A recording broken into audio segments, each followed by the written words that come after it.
यहाँ पे ये पार्क की महत्वता आपको बता दें कि क्या महत्व है इस पार्क का। इस पार्क में वो सारे कोरोना वॉरियर्स के नाम पे एक एक पेड़ लगाया गया है जिन्होंने अपनी जान दे दी, चाहे वो डॉक्टर हो चाहे नर्स हो, जिनकी जान चली गई कोरोना का।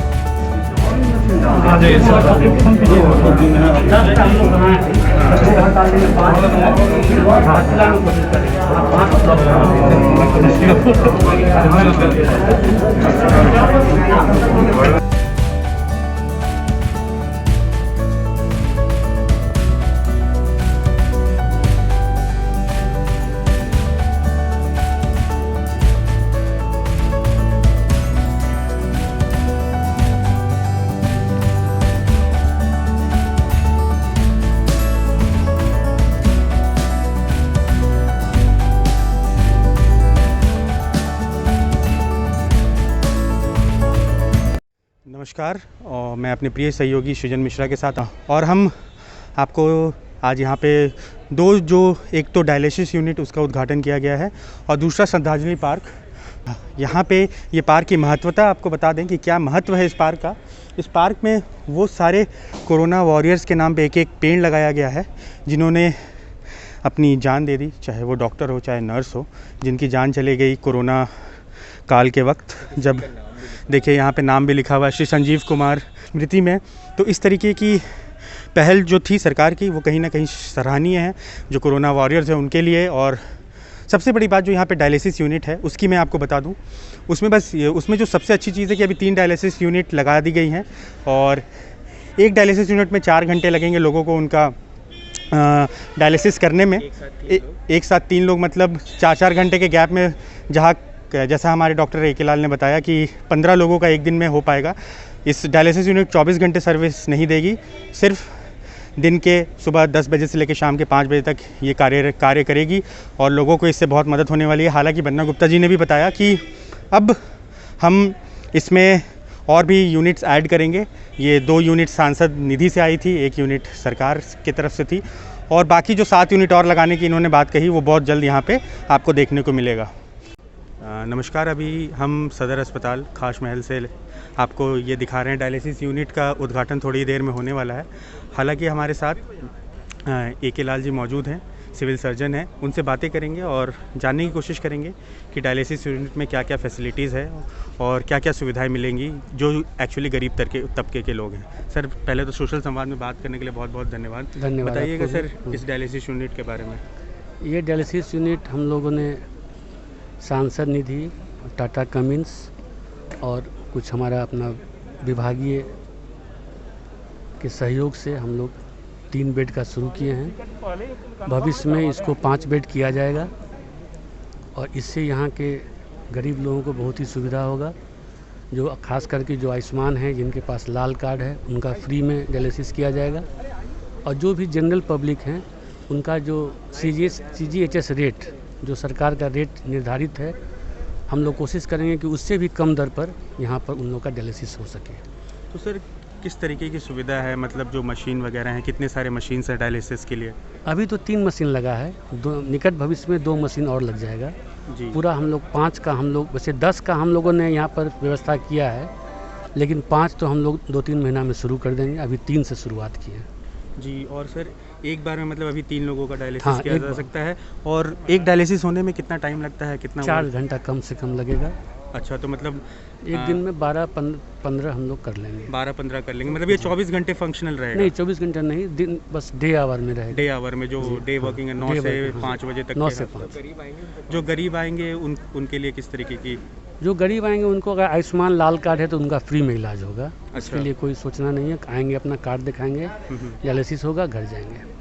बहुत बहुत धन्यवाद सर सोशल संवाद से बात करने के लिए। इस वक्त हम सदर अस्पताल के परिसर से आपसे मुखातिब हैं और हमारे साथ इस वक्त ACMO सह जिला सर्विलेंस पदाधिकारी डॉक्टर साहिर पॉल सर मौजूद हैं। सबसे पहले बातचीत करने के लिए स्वागत है। Thank you very much sir. Regional vaccine store जो है उसका आज कुछ उसमें चेंजेस किए गए हैं या उसको नहीं, आज रीजनल वैक्सीन स्टोर का विधिवत उद्घाटन था। फॉर्मल जो वो होता है और उसमें जो है एक WIC है, वॉक इन कूलर है और एक वॉक इन फ्रीज़र है। वॉक इन कूलर जो है वो उसमें 32 क्यूबिक मीटर का स्पेस है जिसमें 5 लाख डोजेज ऑफ वैक्सीन हम लोग रख सकते हैं। स्टोर कर सकते वॉक इन फ्रीज़र जो है उसमें 20 क्यूबिक मीटर का स्पेस है, जिसमें 5000 आइस पैक्स को हम जमा सकते हैं। और ये तीनों ज़िलों के लिए है, कोल्हान का, सरायकेला, वेस्ट सिंहभूम और ईस्ट सिंहभूम के लिए, जहाँ वैक्सीन स्टोर होगा और उन लोगों को सप्लाई होगा। रांची से वैक्सीन जो है हम लोगों के पास आएगा और फिर वहाँ से उन लोगों के पास जाएगा। ये सीन है सर। धतकड़ी में अटल क्लिनिक जो है उसका भी आज उद्घाटन हुआ है, उसको लेकर कुछ बताइए सर। देखिए, अटल क्लिनिक जो है गवर्नमेंट का, अटल मोहल्ला क्लिनिक जो है वो गवर्नमेंट का प्रोविज़न है। हम लोगों के ज़िले में 12 अटल क्लिनिक्स खोलने के हैं।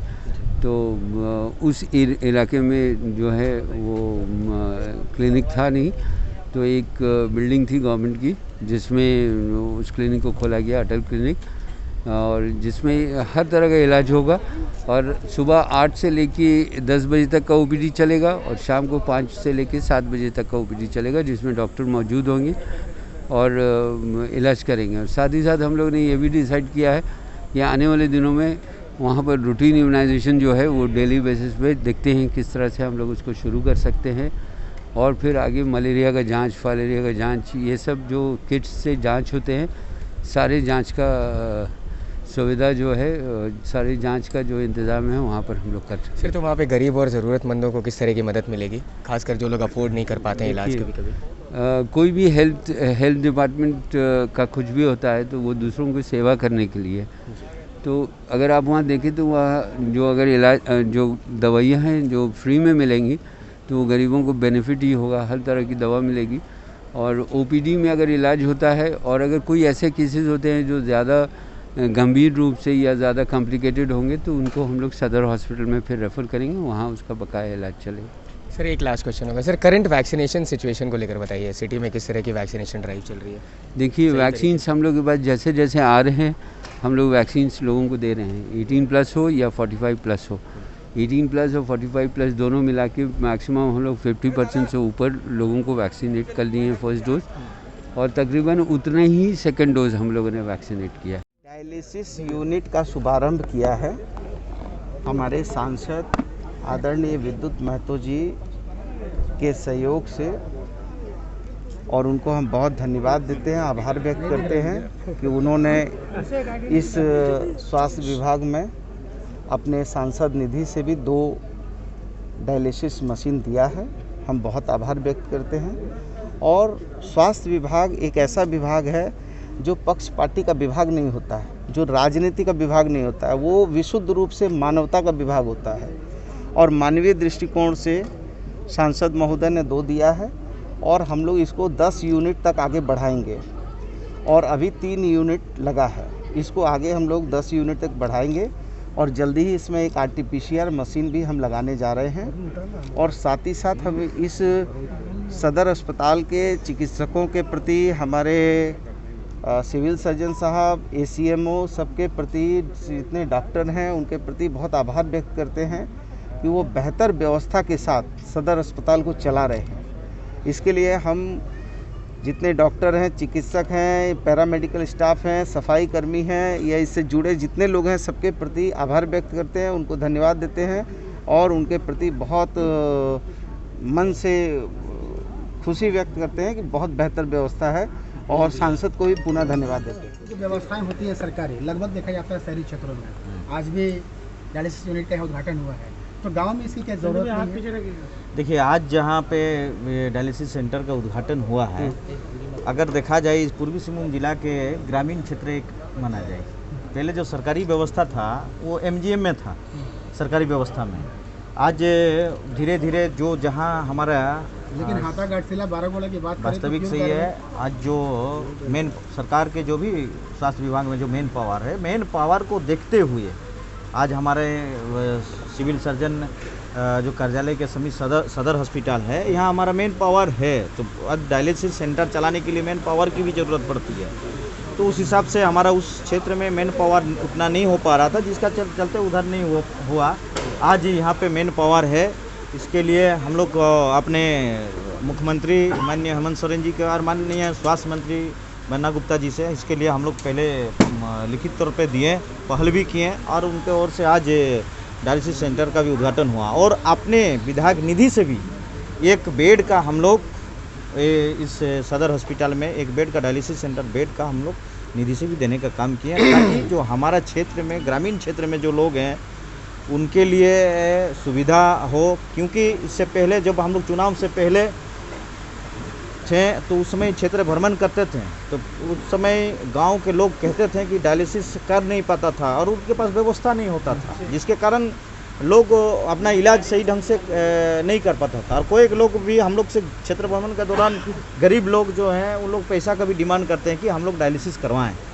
तो आज उसके हम लोग इस चीज़ को पहले से समझते थे, ताकि जैसे ही हमारा सरकार आया और हम लोग प्रतिनिधित्व किए इस क्षेत्र होने के नाते इस सारे विषय को देखते हुए हैं आज समक्ष सरकार के समक्ष रखें और अपने स्तर से अपना निधि से इस डायलिसिस सेंटर के लिए बेड देने के लिए काम किए, ताकि गरीब जनता यहाँ का लाभान्वित हो।